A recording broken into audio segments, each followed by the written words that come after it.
12ஆம் வகுப்பு மனப்பாடம் கம்ப ராமாயணம்.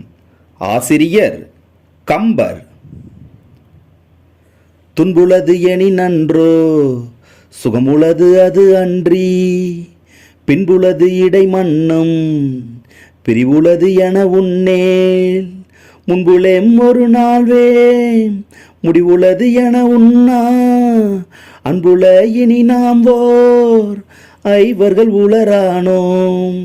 துன்புளது எனி நன்றோ சுகமுளது அது அன்றி, பின்புளது இடை மன்னும் பிரிவுளது என உன்னேல், முன்புலேம் ஒரு நாள்வேம் முடிவுளது என உண்ணா, அன்புல இனி நாம் ஓர் ஐவர்கள் உளரானோம்.